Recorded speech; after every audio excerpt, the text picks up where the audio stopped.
오늘 하나님 말씀 보도록 하겠습니다. 오늘 금요일 밤 하나님께서 우리에게 주시는 말씀 다니엘서 3장 28절로 30절까지의 말씀입니다. 느부갓네살이 말하여 가로되 사드락과 메삭과 아벳느고의 하나님을 찬송할지로다.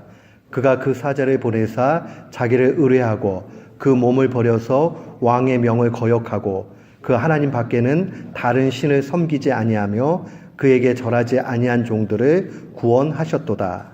그러므로 내가 이제 조서를 내리노니 각 백성과 각 나라와 각 방언하는 자가 무릇 사드락과 메삭과 아벳느고의 하나님께 설만이 말하거든 그 몸을 쪼개고 그 집으로 걸음터를 삼을지니 이는 이 같은 사람을 구원할 다른 신이 없음이니라 하고, 왕이 드디어 사드락과 메삭과 아벳느고를 바벨론 도에서 더욱 높이니라.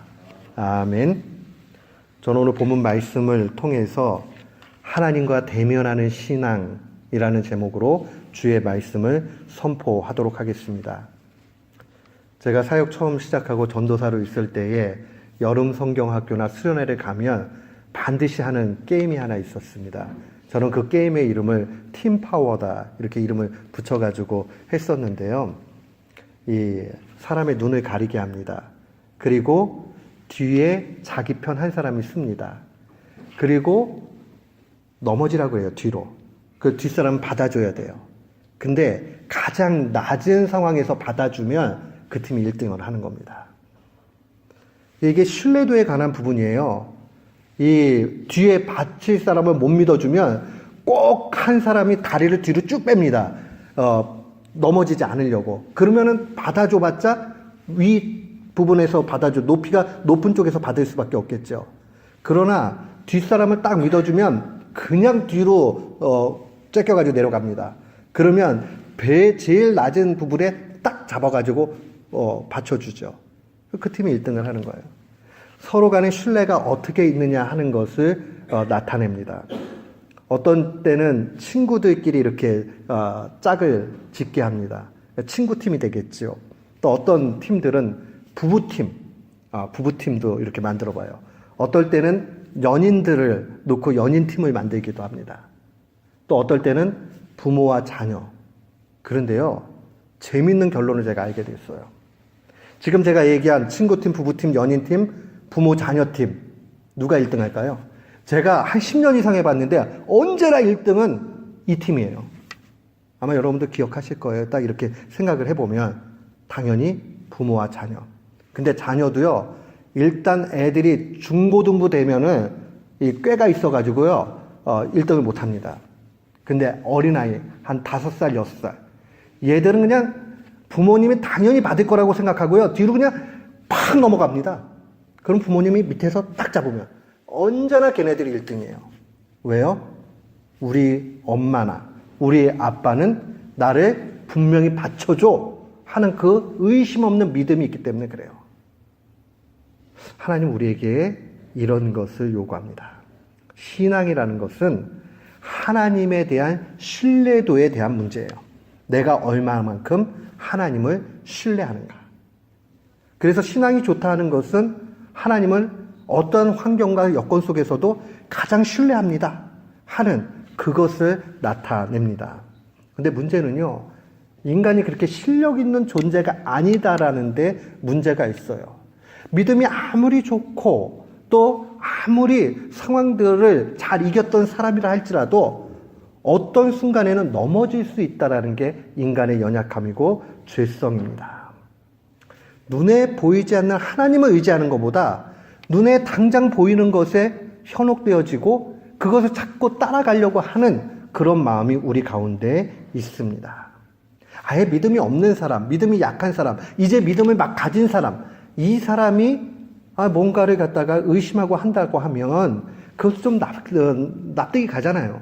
그런데 믿음이 있고 믿음의 연륜도 있고 믿음 생활을 오래 했다고 하고 경험도 많다라고 하는데 그 사람들까지도 언제나 믿음은 유혹받기 십상이라는 겁니다. 지금 내 현실 속에서 어려움을 당할 때에 흔들려 버린다라는 것이 우리의 연약함입니다. 우리는 성경 속에서 그러한 인물들을 수없이 많이 만나게 됩니다. 우리가 기억해 보지만 이 믿음의 사람들 가운데 불신앙으로 인해서 어려움을 겪은 경우 성경은 우리에게 수없이 증거를 합니다. 그 대표적인 사람이 여호사밧 왕입니다. 남쪽 유다의 왕이었지요. 여호사밧은 하나님 앞에 선한 왕으로 인정받는 사람이었습니다. 그러나 여호사밧도 실수를 하게 되죠. 당시에 아람과 늘 계속적인 관계가 좋지 않았어요. 그러다 보니까 남쪽 유다가 언제나 의지해야 되는 것은 하나님에도 불구하고 하나님을 의지하지 않고 북쪽 이스라엘의 아합을 의지하게 됩니다. 그리고 아람을 견제하려고 하죠. 그래서 나타나는 것이 무엇이냐면 북쪽 이스라엘 아합 가문과 정략적인 결혼을 하는 거예요. 세상적인 눈으로 보면 지혜로운 거죠. 일단 정략 결혼을 해가지고 사돈 관계가 되면 북쪽과 남쪽과의 관계가 하회의 그런 무드가 되기 때문에 일단은 대치 상태의 어려움이 좀 덜하게 되죠. 그 다음에 완전히 다른 아람 군대와의 그런 상황에서 필요하면 힘을 합쳐가지고 싸울 수도 있는 그런 여러 가지 상황들이 있습니다. 근데 이것에 대해서 선견자 예후는 굉장히 책망을 합니다. 하나님을 의지하지 않고 악한 왕을 의지한다라고 이 여호사밧 왕을 굉장히 책망하는 부분들을 보게 됩니다. 성경 말씀 우리에게 명확하게 얘기하죠. 그게 지혜가 아니다. 눈에 보이는 사람을 의지하는 것이 신앙이 아니다라고 얘기합니다. 사랑하는 성도 여러분, 우리는 어때요? 우리가 경제의 어려움이 딱 오게 되게 되면 그 상황에서 하나님을 의지합니까? 아니면 이 문제를 어떻게 풀어야 되지? 하면서 내 지혜를 의지합니까? 자녀에게 문제가 생겼어요. 자녀의 문제를 할 때 내 힘으로 뭔가를 해결하려고 합니까? 아니면 하나님과의 관계에서 해결하려고 합니까? 누군가 관계가 문제가 됐어요. 이 문제를 해결할 때 내 방식으로 하려고 합니까? 하나님과 해결하려고 합니까? 우리는 수없이 많은 경험들을 합니다. 그리고 때로는 경험을 먼저 의지하기도 하고 지식을 의지하기도 합니다. 그러니까 하나님보다 경험과 지식이 우선될 때가 굉장히 많습니다. 목회하면서 많이 깨닫게 되는 부분들이 이겁니다. 제 스스로도 내 경험상 이게 맞는데 라고 하다가 실패하는 경우도 굉장히 많습니다. 또 어떤 분들은 목사님 제 경험으로 봤을 때는요 그게 틀립니다. 이렇게 얘기하시는데 나중에 한참 지나고 보면 그 경험대로 하면 틀린 겁니다. 오히려. 얼마든지 우리는 이런 일들을 겪을 수 있습니다. 그리고요, 어떤 문제를 해결할 때 눈에 보이지 않는 하나님보다 내 통장이 훨씬 셀 때가 있습니다. 어려움이 있어요. 근데 통장에 돈이 넉넉히 있어요. 그러면 기도가 나오지 않고 통장이 먼저 보입니다. 우리 다 연약함이에요. 하나님은 우리에게 언제나 작은 문제나 큰 문제나 하나님과 대면하면서 해결해 나가기를 원하십니다. 오늘 본문의 스토리로 다시 한번 와서 봅시다. 우리 잘 보고 있어요. 사드락과 메삭과 아벳느고가 신앙의 승리를 하지요. 그들이 풀무불에 던져지게 됐지만은 그러나 완전히 살리게 되죠. 그리고 철저하게 하나님께 신뢰했다라는 내용이 오늘 본문 말씀에 기록되어져 있습니다. 그들의 신앙은요, 하나님이 결론적으로 어떻게 하실 거냐 하는 데에 관심 두고 있지 않아요. 우리를 풀무불에서 구원해 내시겠다, 아니면 죽지 않겠다 하는 여기에 관심사가 있는 게 아니에요. 그들의 신앙의 관심사는 그저 나는 하나님 앞에 모든 문제를 맡겼다 하는 데에 신앙의 중심을 두고 있습니다. 잘 기억하셔야 돼요. 예수 믿으면 내가 부자가 되겠지? 예수 믿으면 걱정이 없어지겠지? 예수 믿으면 만사형통하겠지? 복 받겠지? 그게 맞을 수 있어요. 그러나 또 세상적인 가치와 다르게 펼쳐질 때도 있어요. 그게 목적이 되어버리면 나중에는 하나님 앞에 실망해버려요. 근데 신앙은요, 그것이 아니에요. 신앙은 내가 모든 문제를 하나님 앞에 맡기겠다라는 결단이 신앙이에요. 그렇기 때문에 모든 것을 하나님 앞에 주도권을 맡기는 거죠. 그것을 저는 하나님을 대면하는 신앙이다, 이렇게 이야기하고 싶습니다. 우리 신앙의 가장 아름다운 모습은 작은 일이든 큰 일이든 다 하나님 앞에 맡겨버리는 거예요. 그리고 하나님의 처분을 기다리고 하나님께서 이끌어 주시는 대로 가는 겁니다. 오늘 느부갓네살 왕의 고백을 보면 이 사드락과 메삭과 아벳느고의 신앙이 무엇이냐 하는 것을 명확하게 볼 수 있습니다. 거기 중반에 보면 28절에 그가 그 사자를 보내사, 여기서 그가라는 말은 하나님이죠. 사드락과 메삭과 아벳느고의 하나님, 우리가 믿는 그 하나님이 그 사자. 여기서는 지난주에 우리가 해석을 할 때 제2위이신 예수 그리스도로 저는 해석을 합니다라고 말씀을 드렸어요. 임마누엘 대신 예수 그리스도께서 자기를 의뢰하고 그 몸을 버려서 헌신한 거예요. 왕의 명을 거역하고 그 하나님 밖에는 다른 신을 섬기지 아니하며 그에게 절하지 아니한 종들, 이게 바로 대면하는 신앙의 내용입니다. 하나님을 철저하게 신뢰하는 거예요. 그 하나님 밖에는 다른 신을 섬기지 않는 겁니다. 우리 이거 잘 생각을 해봐야 돼요. 신앙생활을 하지만 우리는 때때로는요, 하나님을 섬기면서 통장신을 섬길 때가 있고 내 어카운트에 돈을 의지할 때가 있단 말이에요. 부분적이든 어쨌든. 또 누군가 이 사람한테 부탁을 하면 이게 잘 되겠지 하면서 사람을 의지하기도 합니다. 아, 요거는 경험상 요 길로 가는 게 맞아라고 하면서 자기의 지혜와 지식을 의지하기도 합니다. 하나님이 그것을 사용하라 하실 때 사용하면 돼요. 근데 하나님은 저 뒤쳐놓고 가 있고 내가 먼저 판단하고 그게 먼저 돼버리면 여기서 문제가 되는 겁니다. 오늘 느부갓네살 왕이 정확하게 얘기하고 있는 것은 사드락과 메삭과 아벳느고가 왕의 명령을 거역하는데 왜 왕의 명령을 거역할 수 있느냐? 철저하게 하나님만을 신뢰하기 때문에 그렇다라고 얘기합니다. 마치 5살, 6살, 5살 된 아이들이 뒤에서 부모가 당연히 받쳐주겠지 하고 뒤에 발을 하나 걸치지 않고 그냥 완전히 뒤로 쓰러져 버리는 그러한 모습과 같은 게 사드락과 메삭과 아벳느고의 지금 신앙의 모습입니다.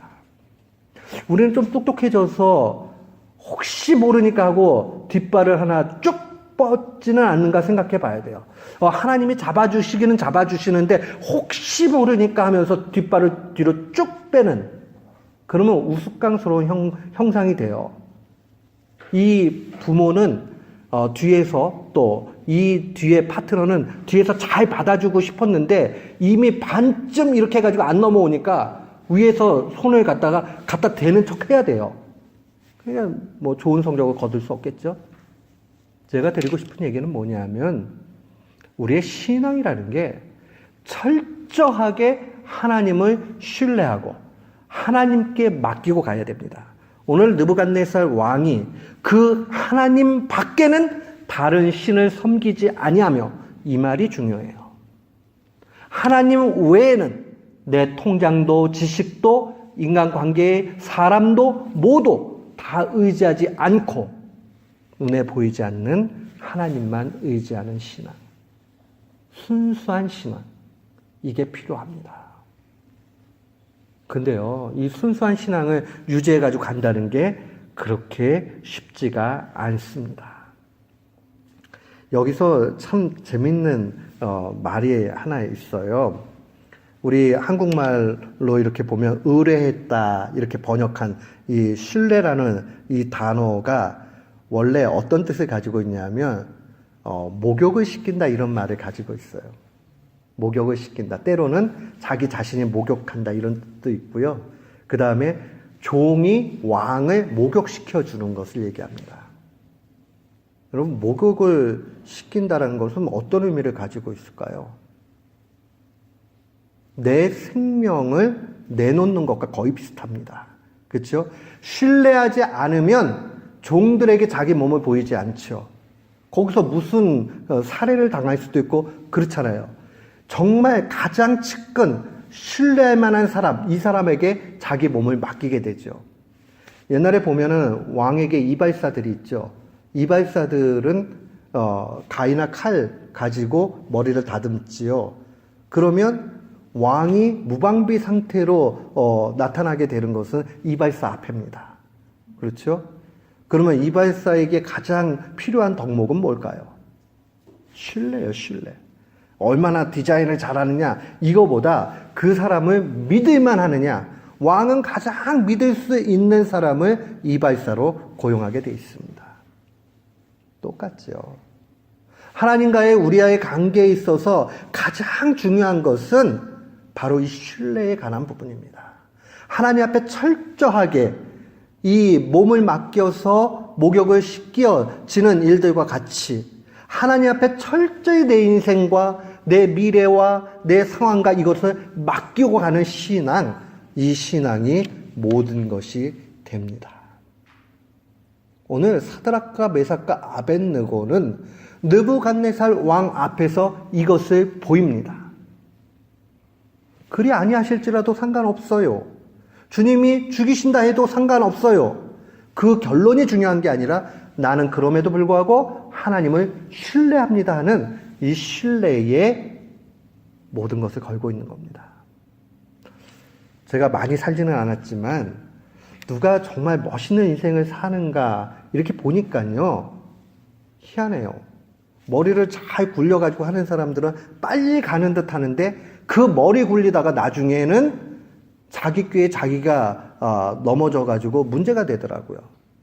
그럼 누가 잘 되는가 이렇게 봤더니 언제나 그저 묵묵하게 하나님을 신뢰하면서 가는 사람이 뭐 세상적으로 볼 때 반짝거리면서 이런 게 없을지라도 신앙의 상황들로 보면 마지막 경주를 잘 마치더라고요. 우리는 한결같이 기억을 해야 됩니다. 끝까지 하나님을 신뢰할 수 있는 것. 하나님 앞에 내 인생을 전적으로 다 맡기는 것. 나의 생명도, 나의 미래도, 나의 경제의 문제도 다 하나님 앞에 맡길 수 있는 신앙. 여기에 진짜 신앙의 아름다움이 있어요. 저는 우리 교우들이 다 이렇게 되기를 원합니다. 저도 그렇게 되기를 원하고요.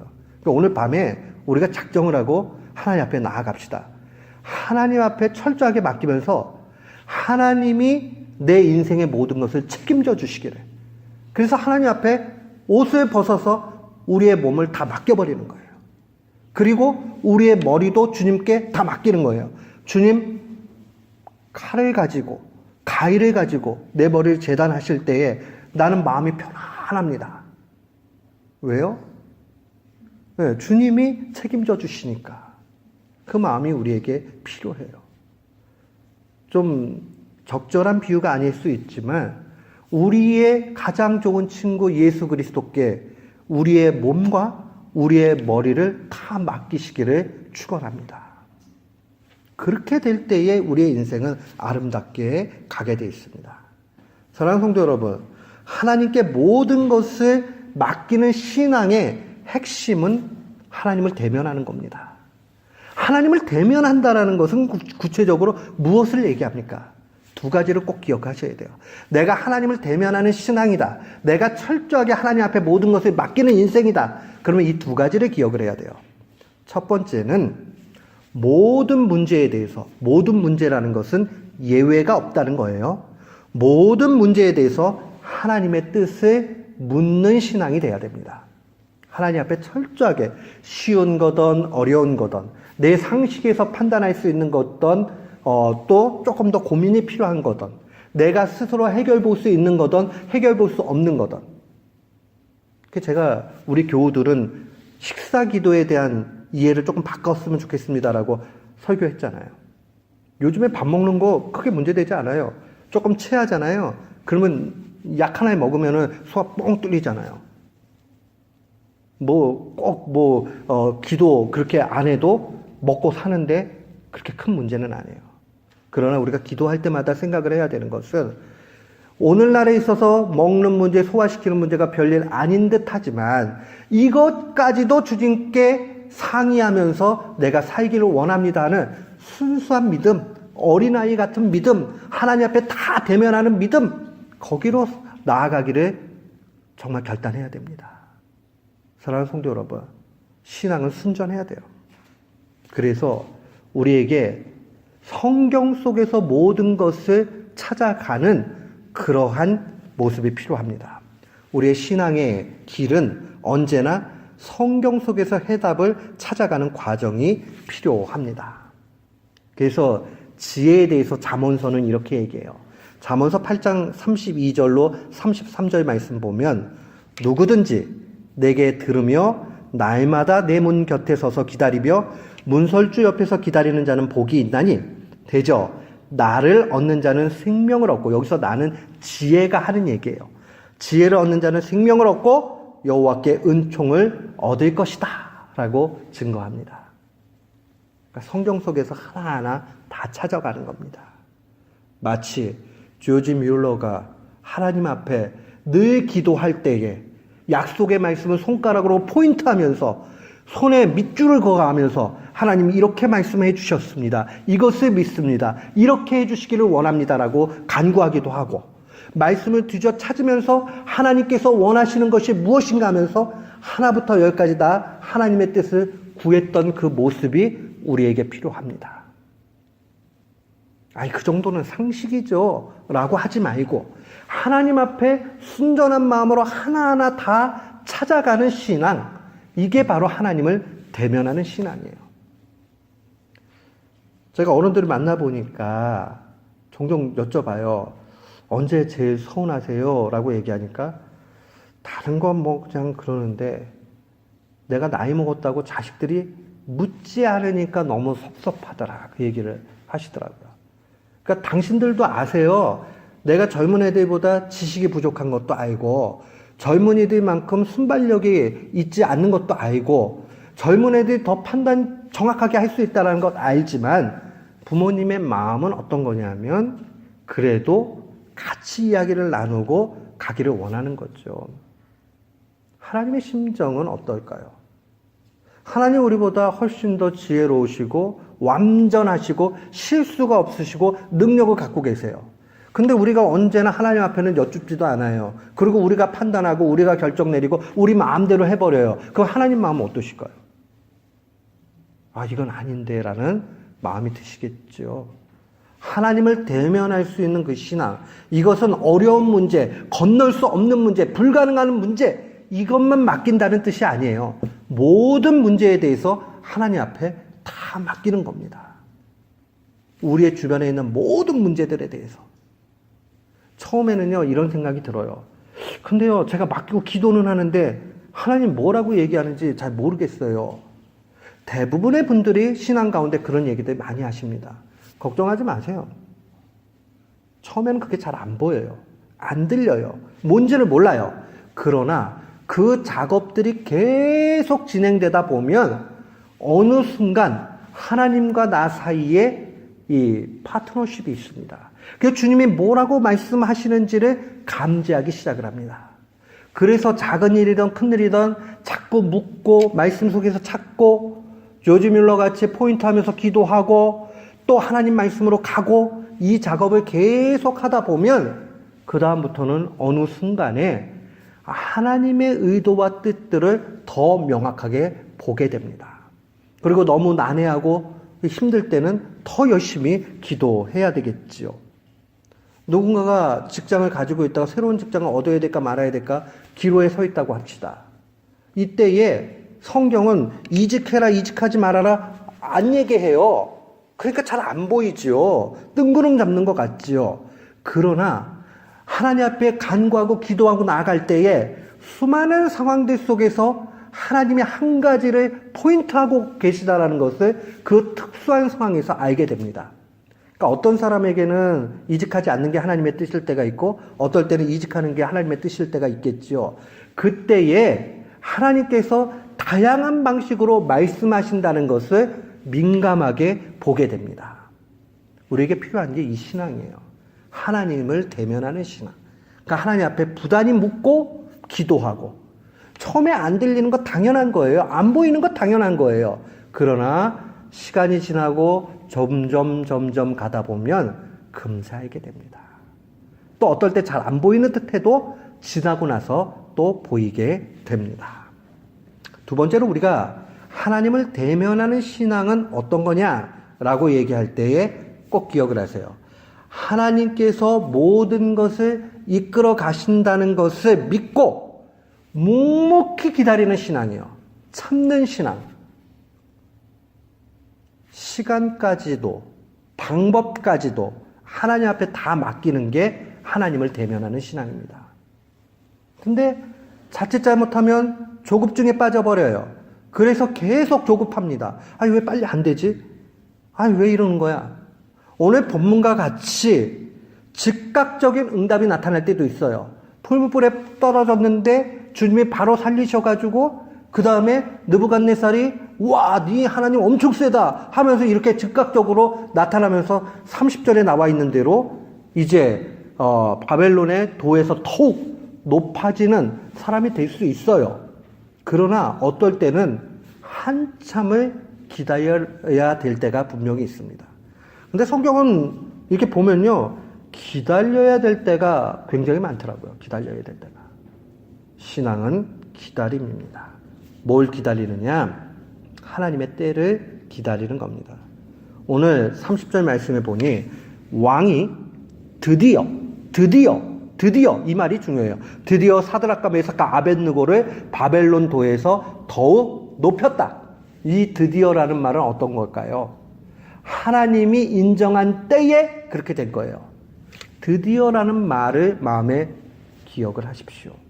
이게 즉각적일 때도 있고, 한 달 후일 때도 있고, 1년 후일 때도 있고, 10년 후일 때도 있습니다. 우리가 잘 아는 조지 뮬러의 기도는 그가 죽은 이후에 응답된 것도 분명히 있습니다.